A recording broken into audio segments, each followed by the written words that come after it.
Salut les amis, c'est Reggie Junior et aujourd'hui on se retrouve pour la partie 2 de la première vidéo. Et bien sûr, pour tous ceux qui n'ont pas regardé la vidéo partie 1, on se retrouve dans 5 minutes. Et j'espère que vous allez vous régaler parce que je vous laisse avec le nouveau générique.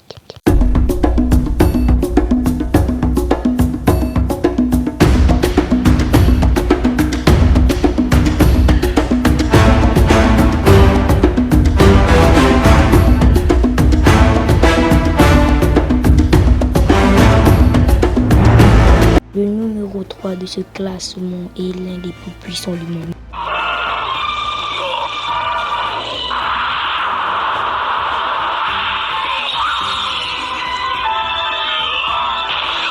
Edward Newgate. Si je mets Barbe Blanche en numéro 3, c'est vrai, j'ai hésité de le mettre en numéro 2, mais c'est parce que il rivalisait. Non, il ne rivalisait pas. Il était bien plus puissant que Kozuki Oden, l'homme qui a laissé un traumatisme à la créature la plus puissante du monde, Kaido.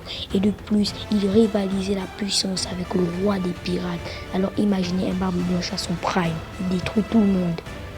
En numéro 2, je n'ai mis d'autre que le monstre. Marshall D. Teach, celui qui est l'empereur des ombres. Pour moi, c'est vraiment lui l'empereur des ombres, le plus grand stratège de One Piece. Tout ce qu'il fait a un sens. Il ne fait jamais quelque chose sans avoir une stratégie. Et ça, on le sait maintenant. L'un savait qu'il ne pouvait pas rivaliser sa puissance. Le seul fait d'avoir déclenché son Haki des rois a plaqué tout le monde au sol.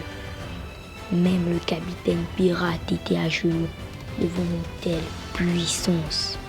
Aujourd'hui, tout le monde sait que personne ne peut douter de la puissance de Marshall D. Teach. Un vrai monstre de puissance et le seul homme à avoir mangé 2 fruits du démon. Et c'est le Seigneur des Ténèbres lui-même qui a reconnu qu'il ne pouvait pas gagner face à lui. Mais Barbe Noire ne le savait pas. En ressentant simplement le Haki des rois du Seigneur des Ténèbres, Rayleigh, il a pris peur. S'il y avait eu un 1v1, Rayleigh serait peut-être mort en ce moment. Alors c'est bien que Marshall D. Teach ne le savait pas. Et c'est sur Marineford qu'on a découvert que c'était un fin stratège et qu'il ne fait rien sans le prévoir. Devenir un Shichibukai était son plan pour pouvoir s'infiltrer dans la prison d'Impel Down pour recruter des hommes de main. Mais c'est sa personnalité vantard qui a fait que Sengoku lui fasse très mal. Maintenant, vous connaissez bien sûr le numéro 1. Et maintenant, je vous laisse regarder.